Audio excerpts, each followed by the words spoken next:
Bonjour, Léon Weinstein en direct de Los Angeles, Californie. La rencontre Trump-Zelensky-Poutine. La sensation du moment, c'est la déclaration de Peskov sur la volonté de Poutine de rencontrer Trump et Zelensky pour des négociations directes. En même temps, a déclaré Peskov, il faut bien préparer cette rencontre. Parlons-en, parlons de la situation précaire de la Chine et pourquoi l'espoir de la Russie de recevoir la protection de la Chine pourrait s'avérer être un espoir ou un rêve trompeur. Eh bien sûr, rappelons-nous de l'effet des droits de douane sur l'économie des États-Unis d'Amérique. Et pour l'instant, ce n'est pas tout, il y en aura encore.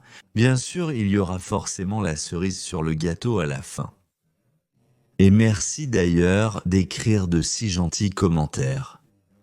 J'essaye d'être à la hauteur.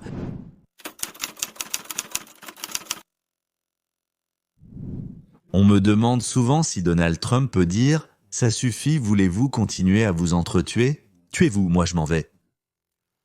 Voyons voir s'il peut, malgré le fait qu'il ait dit à plusieurs reprises qu'il réglerait ce problème, lever les mains et dire « Vivez comme vous voulez ou mourrez comme vous voulez ». Voici ce que dit le général Kellogg, nommé représentant spécial du président Trump pour l'Ukraine. Je pense que ce qui l'agace, c'est qu'il a fait une proposition tout à fait raisonnable et mené une discussion constructive. Mais en réponse, il a été confronté à une telle irrationalité que cela me met vraiment hors de moi. Ça m'agace aussi parce que, sérieusement, les gars, vous avez maintenant une opportunité qui peut-être ne se représentera plus jamais. Et si vous continuez à la refuser, vous allez probablement laisser passer l'une des dernières bonnes occasions d'essayer d'arrêter ou de conclure cette affaire. Et ça l'agace beaucoup. Au centre, il manque un document. Trump a demandé à Poutine de fournir une proposition écrite, mais comme le confirme Kerlock, ce mémorandum russe n'est jamais arrivé, et l'Ukraine menace de boycotter le sommet de la paix à Istanbul. Lundi. Le président Poutine a dit « Eh bien, je vous donnerai le nôtre dans la semaine ». Nous appelons cela un mémorandum et nous ne l'avons pas encore vu, les Ukrainiens ne l'ont pas vu, les Américains ne l'ont pas vu. Donc cela ne fait qu'accentuer la déception quand le président dit « Attendez, j'ai demandé cela, mais je ne l'ai toujours pas reçu. » Tiens. Le retard est stupéfiant. Kellogg dit que l'ampleur des pertes des deux côtés a atteint des niveaux jamais vus depuis la Seconde Guerre mondiale. Leur nombre total des deux côtés, si l'on additionne les blessés et les morts, selon les estimations les plus modestes, s'élève à environ 1 200 000. C'est un chiffre stupéfiant. C'est une guerre à l'échelle industrielle. Et je suis tout simplement stupéfait qu'on ne puisse pas saisir cette opportunité qui s'est présentée et essayer d'en faire quelque chose. Pour mettre fin à la guerre, les États-Unis proposent de réelles concessions. Kellogg confirme que l'Amérique est prête à arrêter l'expansion de l'OTAN, voire à garantir que l'Ukraine n'entrera pas dans l'Alliance, ce qui répond à l'une des principales exigences de la Russie. Nous disons d'accord. Nous pouvons arrêter l'expansion de l'OTAN jusqu'à vos frontières. C'est une question de leur sécurité, vous comprenez. Ils s'inquiètent que les États-Unis se retrouvent juste à côté d'eux et vous dites « D'accord, nous pouvons l'accepter ». Cela reflète un changement dans la politique des États-Unis. Pour la première fois, l'administration de Trump laisse publiquement entendre que les portes de l'OTAN sont fermées pour l'Ukraine. Nous l'avons dit à plusieurs reprises, nous avons dit que pour nous, la question de l'adhésion de l'Ukraine à l'OTAN n'est pas à l'ordre du jour, et probablement 4 pays de l'OTAN y opposeront leur veto. Et la situation mondiale a changé, elle a changé. Kellogg dit que, contrairement au premier mandat de Trump, aujourd'hui, l'Amérique est confrontée à un front uni d'adversaires, la Russie, la Chine, l'Iran et la Corée du Nord.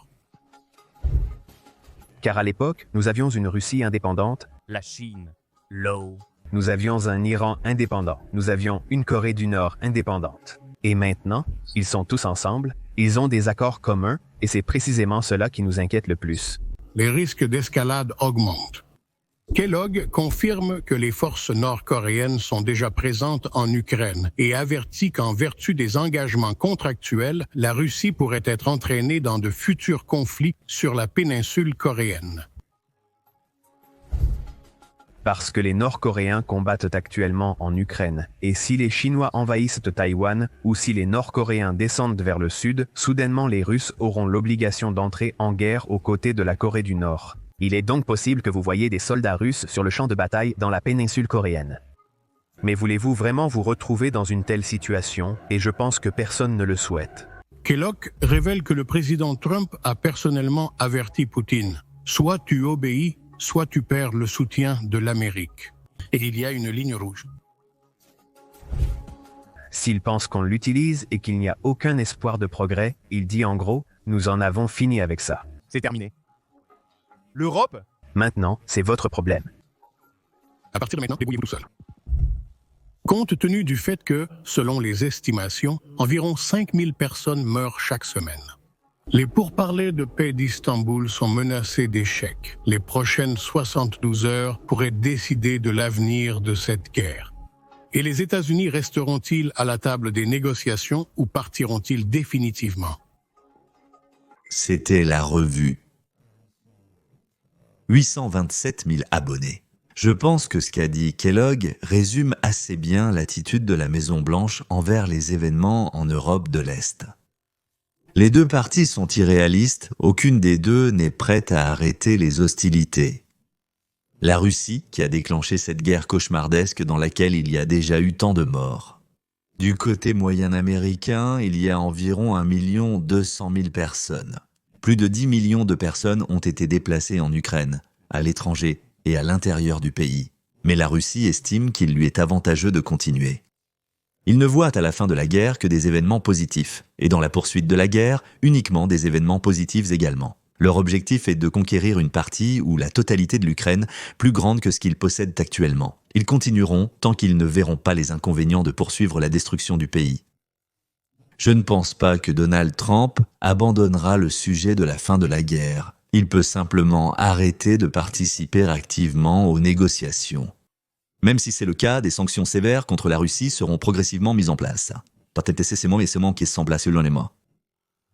Comme le projet de loi de Graham et Blumenthal sur 500% de droits de douane pour tous les pays qui achètent du pétrole, du gaz et de l'uranium à la Russie.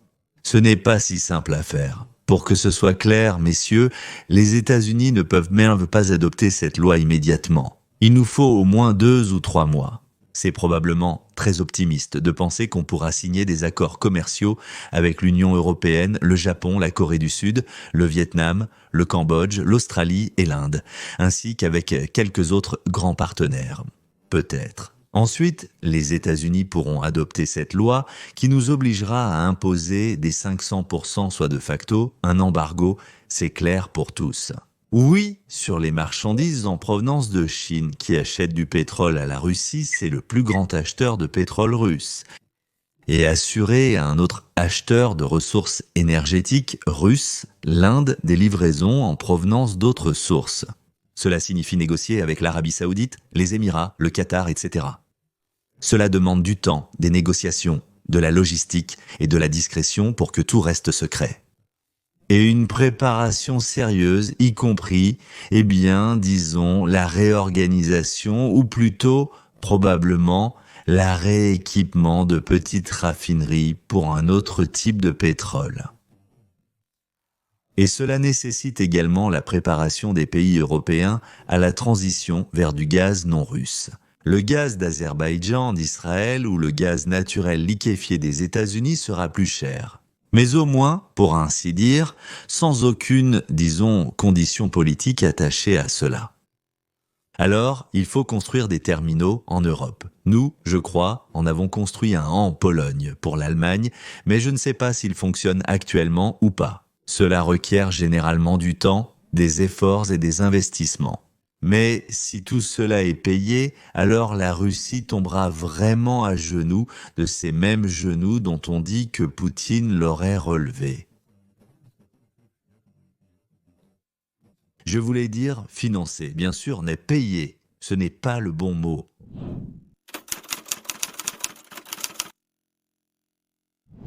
L'agence de presse indienne Hindustan, merci. Vladimir Poutine propose une rencontre de 3 jours avec Donald Trump et Volodymyr Zelensky. Vladimir Poutine a proposé une réunion avec Donald Trump et Volodymyr Zelensky, lors de laquelle les 3 dirigeants pourraient discuter en face à face des possibilités de mettre fin à la guerre.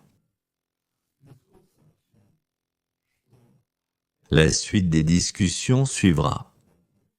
Cela signifie-t-il que la Russie veut quelque chose de plus qu'une partie de l'Ukraine et que c'est précisément pour cette raison qu'elle souhaite la présence de Donald Trump ?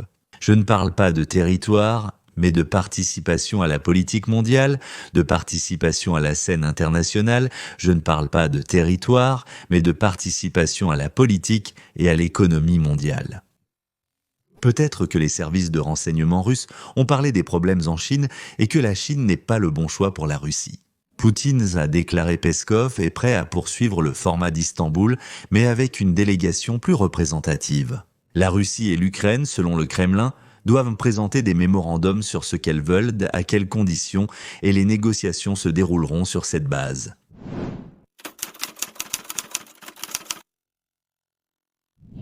Alexandre Dubinsky, qui est en prison en Ukraine, et, d'ailleurs, exprime peut-être aussi l'opinion de l'ancien patron de Zelensky, l'oligarque Benny Kolomoïski, également incarcéré, affirme que Zelensky s'opposera à tout accord de paix.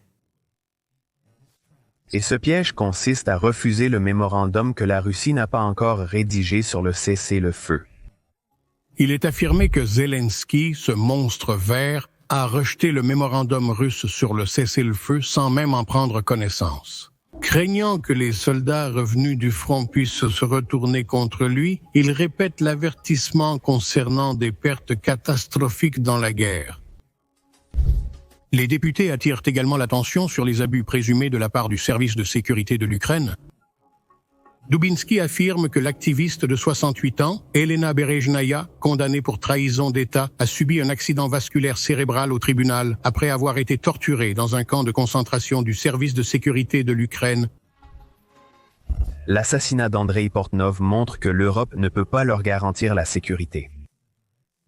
C'est un signal direct à l'entourage de Zelensky. Soit vous suivez le mémorandum, soit votre vie prendra fin. En exil, Dmytruk propose son plan de paix sans équivoque, se débarrasser du monstre vert.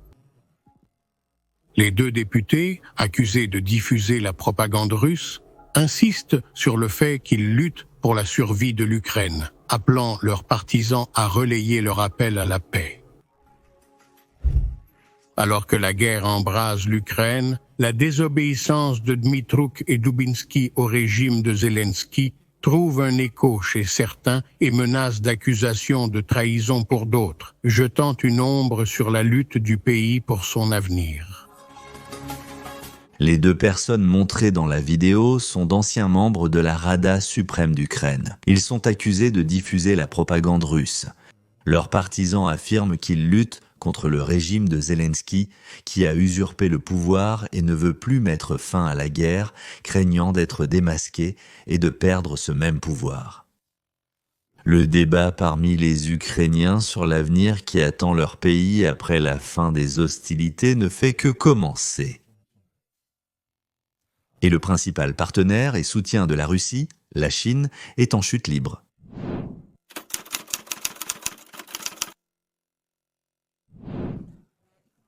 La croissance économique de la Chine rencontre des difficultés, atteignant 4,9% au 3e trimestre. Evergrande en Chine, l'effondrement progressif du plus grand promoteur immobilier endetté au monde. Dommage que je ne savais pas il y a 3 ans ce que je vais vous raconter maintenant. Parce que pendant que tout le monde célébrait le miracle économique chinois, j'observais en temps réel le déroulement de la plus grande catastrophe financière de l'histoire de l'humanité. Le plus effrayant, c'est que cela va bientôt affecter votre portefeuille, emploi et avenir, d'une manière inimaginable. C'est l'histoire inédite de la bombe de la dette chinoise de 53 000 milliards de dollars et de la raison pour laquelle l'année 2025 pourrait être celle où tout va changer. C'est-à-dire que la Chine, qui était un prêteur prêtant de l'argent avec intérêt, est soudainement devenue un débiteur du jour au lendemain. Ils n'ont plus de quoi payer les salaires des fonctionnaires. Les employés de l'État et les retraités achètent l'essentiel à crédit, saturant leurs cartes jusqu'au maximum, et il n'est absolument pas clair comment ils vont rembourser ces dettes. Et voici ce fait étonnant. En Chine, on a construit entre 60 et 80 millions d'appartements vides. Ce logement suffirait à accueillir toute la population du Royaume-Uni. Tout cela demeure là, vide et se détériorant. Le gaspillage est si énorme qu'il est visible depuis l'espace. Laissez-moi vous raconter quand j'ai réalisé la profondeur de ce terrier de lapin. L'an dernier, j'ai étudié les opportunités d'investir dans les infrastructures en Chine. Vous savez, ces fameux trains à grande vitesse brillants dont tout le monde parle m'ont tout simplement choqué. Ces merveilleux trains à grande vitesse. Ils génèrent chaque année des pertes de 20 milliards $, chacun. Odinoki God. C'est comme construire le parc d'attractions le plus cher du monde, puis regarder des boules de foin rouler dans les couloirs vides. La propagande ne vous dira pas que la plupart de ces lignes de chemin de fer sont des itinéraires fantômes. Imaginez, un train à 200 millions de dollars file à travers la campagne chinoise, et il n'y a peut-être que 12 passagers à bord. Les recettes de billetterie ne suffisent même pas à payer l'électricité et encore moins les dettes colossales liées à la construction. Mais attendez, ce n'est pas tout, ça va encore empirer. Vous vous rappelez ce terrible accident en 2011? La foudre a frappé le système de signalisation. 2 trains sont entrés en collision. 40 personnes ont perdu la vie. Les événements qui ont suivi illustrent parfaitement l'approche de la Chine en matière d'infrastructure. Un château de cartes, comme dans un film catastrophe où le héros réalise que le bâtiment soi-disant indestructible est en réalité fait de papier et de colle. Mais ce n'est pas Hollywood, c'est la vraie vie, et ce bâtiment, c'est la 2e plus grande économie du monde. Laissez-moi vous surprendre avec l'état actuel du marché immobilier. Imaginez qu'ils ont tous les deux fait faillite le même jour. C'est exactement ce qui s'est passé lorsque les géants de l'immobilier chinois se sont effondrés. L'une d'elles devait à elle seule 300 milliards de dollars, dépassant le produit intérieur brut de la majorité des pays. Comme le Parti communiste écrit dans les rapports ce qu'il veut, c'est ce qui est écrit. Beaucoup de dettes ne sont tout simplement pas montrées, ce sont ce qu'on appelle des dettes cachées. La Chine produit 28% de la production industrielle mondiale. Votre smartphone, ordinateur portable et cette voiture électrique que vous envisagez d'acheter. Il y a de fortes chances que les composants clés proviennent d'usines chinoises. La crise de la dette en Chine entraîne la fermeture d'usines, ce qui augmente vos dépenses quotidiennes. Quand les banques chinoises arrêtent coller crédit, les chaînes d'approvisionnement mondiales s'interrompent. Quand la Chine stoppe ses achats de minerais de fer australien et de soja brésilien, les prix des matières premières grimpent en flèche. Et devinez qui paye pour tout ça? Vous, à l'épicerie, à la station-service, partout. Je n'essaie pas de vous faire peur, je veux vous préparer. Parce que pendant que les politiciens et les grands médias font semblant que ce n'est qu'un autre cycle économique, l'argent intelligent a déjà commencé à bouger. Voici quelque chose qui va sembler complètement illogique. La crise de la dette en Chine pourrait en réalité être la meilleure chose qui soit jamais arrivée à l'économie mondiale. Je sais, ça paraît fou, mais écoutez-moi. Depuis longtemps, nous dépendons excessivement de la Chine pour presque tout. Cette crise force les entreprises à diversifier leurs sources d'approvisionnement. Le Vietnam, l'Inde, le Mexique et même les États-Unis bénéficient désormais d'importants investissements dans la production, les entreprises cherchant à réduire leur dépendance à la Chine. C'est comme rompre avec une personne toxique. Ça fait mal, à court terme, mais à long terme, cela libère. Les pays qui ont investi dans le développement de leur propre production et de chaînes d'approvisionnement alternatives vont bientôt voir leur stratégie porter d'énormes fruits. Permettez-moi de vous présenter quelques chiffres qui vont vous donner le vertige. La dette totale de la Chine atteint 53 000 milliards de dollars, soit 37 000 dollars par habitant. La dette des lignes ferroviaires à grande vitesse atteint 1 billion de dollars et continue d'augmenter. Des milliards de dollars d'appartements vides, sans aucun revenu généré. La dette des autorités locales atteint 9 billions de dollars, dissimulée des statistiques officielles. La dette publique américaine s'élève à 33 000 milliards de dollars. Celle de la Chine est presque le double, alors que son économie reste plus petite que celle des États-Unis. Mais voici ce qui fait le plus peur. Les banques chinoises sont actuellement tellement vulnérables que le gouvernement a dû injecter 68 milliards de dollars rien que pour les maintenir à flot en 2025. Ce n'est pas une marque de force, mais une tentative désespérée d'éviter une avalanche financière. Cela signifie que ceux qui fournissaient des ressources naturelles à la Chine ne pourront plus les vendre, et les investisseurs en Chine ne pourront pas récupérer leurs placements. Et les pays en développement, auxquels la Chine a prêté beaucoup d'argent et a commencé à y construire toutes sortes de routes, de centrales électriques, de ports, d'aéroports, également à crédit, ne pourront pas achever ces projets et ne pourront pas rembourser leurs dettes. Mais ce qui nous intéresse maintenant, c'est la Russie. si la Chine réduit de moitié ses achats de pétrole en Russie et si l'Inde accepte la proposition des États-Unis et prend les fournisseurs que nous lui proposerons, cela entraînera l'effondrement de l'économie russe. Nous l'avons déjà dit à plusieurs reprises, elle repose, comme on dit, sur une seule jambe, sur les ressources qu'elle exporte. Avant, il y avait les armes, mais maintenant, comme vous le comprenez, la Russie a elle-même besoin de ces armes. Il semble qu'à Moscou, on commence à comprendre qu'ils ont misé sur un cheval boiteux. Et tant que Donald Trump est prêt, pour la paix en Ukraine, à lever les sanctions contre la Russie, à reconnaître la Crimée et apparemment aussi à accepter de facto l'occupation temporaire de la Russie par la Russie. Ce que l'Ukraine a déjà perdu, ce qui est déjà occupé en Ukraine par les troupes russes. Donc, je pense qu'ils ont décidé au minimum de ne pas laisser passer cette chance non plus. Peut-être qu'ils essaient de jouer sur les deux tableaux. Ils espèrent encore que les États-Unis rendront la Russie à la communauté internationale, ce que, d'ailleurs, les Ukrainiens ne peuvent absolument pas supporter moralement. Mais c'est la décision de l'Ukraine. Mais accepter l'impunité de Poutine en échange de la vie de milliers de jeunes Ukrainiens. Je ne sais pas si les habitants de l'Ukraine pourront choisir la vie de leurs enfants en échange de l'impunité de l'ennemi. J'ai peur qu'ils ne le puissent pas. Eh bien, vous vous demandez sûrement déjà, mais où est la cerise? La cerise, la voilà?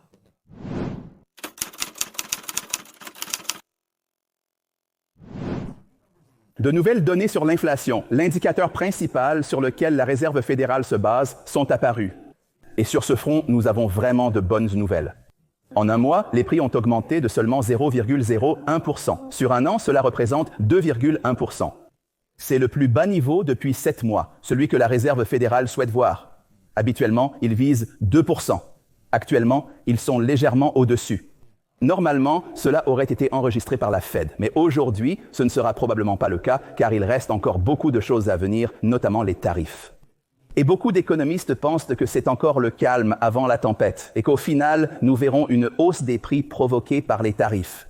Bien que pas encore totalement apparent, c'est exactement ce qui est prévu. Également dans cette masse, dans ces données, il y a aussi les nouveaux indicateurs du déficit commercial, publiés ce matin.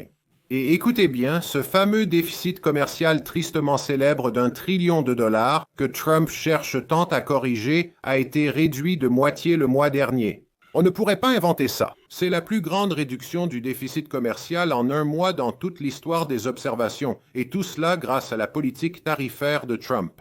Regardez, le dernier indicateur, bien sûr, est très important pour cette administration.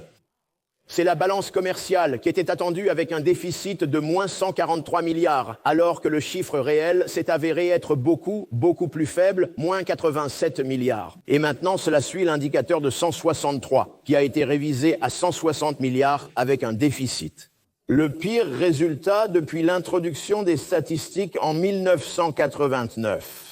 Et puis nous l'avons réduit de moitié à 87,6, 87,6. Ce sera le niveau le plus bas, et je dois vraiment revenir en arrière, mais 87,6, c'est le niveau le plus bas. Depuis septembre 2023, c'est depuis septembre 2023. Et cela souligne vraiment à quel point le mouvement des biens et des services a changé en raison de différentes questions liées aux tarifs.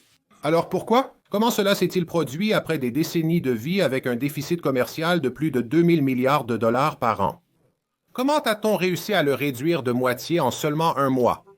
Après le jour de la libération, le 5 avril 1985, nos plus grands centres commerciaux, les partenaires ont commencé des négociations avec l'équipe commerciale de Trump. Beaucoup d'entre eux, mais pas tous, mais beaucoup ont accepté de réduire temporairement leurs tarifs sur les produits américains à 0, en signe de négociation de bonne foi. Pas tous, mais certains d'entre eux, comme le Canada et l'Union européenne, considérés comme nos alliés les plus proches. Il est inutile d'expliquer, tout est limpide. Mais je ne peux m'empêcher de me réjouir et bien sûr d'être un brin ironique. Allez voir les podcasts de toutes les chaînes russophones, les interviews avec des spécialistes, des bavardements de mon clocher. Ceux qui nous prédisaient l'inflation, alors qu'elle a diminué jusqu'au niveau d'avant la pandémie sous Trump. Ils prédisaient l'arrêt des productions, une pénurie croissante, la dette du pays qui quadruplerait. Mais où est tout cela? Où est tout cela? Les dettes baissent, les revenus augmentent, l'inflation diminue. Les investissements dans la haute technologie vont débuter, déterminant l'emplacement des futures usines, dans les États où il n'y a pas de syndicat dit obligatoire. C'est-à-dire que nous avons ce concept, c'est-à-dire le droit de chacun au travail. Il faut adopter une loi sur le droit au travail en Amérique, sinon le syndicat va étouffer les travailleurs. Certains États républicains ont donc adopté cette loi. Donc là-bas, il y aura un boom économique, comme la ruée vers l'or à Kalandaïka, et dans le bureau ovale, Donald Trump écoute les nouvelles économiques avec les journalistes. Les revenus personnels ont augmenté de 0,8%, c'est presque 3 fois plus que prévu. Alors, pourquoi les chiffres des revenus sont-ils en réalité pour les 4 premiers mois de l'année? Ils sont simplement stupéfiants et exceptionnels. Je pourrais revenir en arrière et regarder les 4 premiers mois de nombreuses années différentes. Ce sont vraiment des résultats très solides. Vous avez raison, c'est l'administration. Ils sont critiqués pour absolument tout. Je n'ai jamais vu de ma vie une politique d'administration aussi transparente que celle-ci, où l'on peut vraiment regarder à l'intérieur comme ça. Pourquoi ne pas, vous savez, rendre hommage quand c'est mérité? Moi aussi, les revenus augmentent vraiment rapidement. Messieurs, c'était ni plus ni moins que... J'ai dit, en tant qu'analyste, je n'ai jamais vu de ma vie quelque chose de semblable à ce que fait le président Trump et son administration. Pour ma part, mesdames et messieurs, je précise que je vis en dehors de l'Union des républiques socialistes soviétiques et que je suis la politique depuis plus de 50 ans, pour être précis, 52 ans. Et rien de semblable. Mais sous aucun président, même sous Nonu Derigène, je n'ai rien vu de semblable à ce qui se passe aujourd'hui aux États-Unis. Voilà, les chiens aboient, mais la caravane passe, et elle passe, grâce à Dieu. C'est dommage qu'une partie de l'intelligentsia créative russophone se soit retrouvée à être ces soi-disant chiens. Mais d'ailleurs, l'intelligentsia créative est généralement un peu stupide. Ce n'est pas parce que Dieu a donné une voix et une gorge qu'il a forcément donné la raison. D'ailleurs, les physiciens et les mathématiciens sont souvent de tels idiots dans la vie qu'on ne sait pas s'il faut en rire ou en pleurer. Et, d'ailleurs, c'est ainsi qu'on les appelle aussi. Des intellectuels partiels ou portionnés. Je connais la version anglaise, mais je ne l'ai jamais traduite en russe. J'espère que les intellectuels partiels, les physiciens et les géographes, eux, s'appuient vraiment sur les faits et la logique, ce qui fait d'eux des intellectuels. Pas des érudits, mais des intellectuels. Ils sont généralement érudits aussi dans leur domaine. Mais dans la vie sociale, si une femme a dit quelque chose, alors ils le répètent. Eh bien, une femme a dit, c'est des commérages. Autrefois, on appelait ça comme ça. Ou alors, un salaud l'a inventé. Et les autres types, les salauds, barbus ou non, ont commencé à hocher la tête en grognant leur approbation tout en rotant leur vodka tiède. Je déteste ces demi ou quarts d'intellectuels plus que tous les autres. La racaille, c'est simple. Il a roté, bu sa bière, soufflé la mousse, gratté ses couilles, traité tout le monde d'idiot, a encore roté et s'est couché pour dormir. Et ceux-là pensent qu'ils sont la caste supérieure, sans même se rendre compte qu'ils sont ridicules. Ils traînent toujours dans leur cercle très fermé, c'est pourquoi personne ne se moque d'eux, comme on dit. Ou alors, je ne me souviens plus comment on dit ça en russe. En gros, personne ne se moque d'eux. Ils hochent simplement la tête les uns aux autres. Et ils confirment à quel point ils sont intellectuels, et à quel point ceux qui ne sont pas présents maintenant le sont aussi. Voilà en quoi consiste leur petite réunion et à quel point sont-ils intellectuels. Je pense que la plupart des physiciens et des mathématiciens ne s'imaginent même pas, et des médecins aussi d'ailleurs, et des ingénieurs, et je ne veux même pas parler des enseignants. Je ne l'ai pas dit, je l'ai gardé pour moi, penser intérieurement. Ils ne savent même pas ce que c'est que penser. Ils ne savent pas ce que c'est que penser. Ils pensent, ils calculent. Penser est un concept que nous utilisons constamment sans vraiment en saisir le sens profond. Comme lorsqu'on parle de liberté. Mais qu'est-ce que la liberté ? Personne ne comprend vraiment, ou plutôt, chacun l'interprète différemment. Et donc, Muhammad se bat pour la liberté et Ayn Rand s'est aussi battu pour la liberté. Pour la même, vous pensez, ou pour des libertés différentes ? En général, ces intellectuels, Ils savent lire, mémoriser, puis se rappeler tout cela rapidement. Et ils pensent que c'est ça, penser. Bref, ce n'est pas mon rôle de bien les éduquer. Point final. Là-bas, il y a les likes et les abonnements. Si des informations supplémentaires se vous intéressent, alors devenez, s'il vous plaît, sponsor. À partir de 4 $ par mois jusqu'à toute somme que vous souhaitez, au revoir.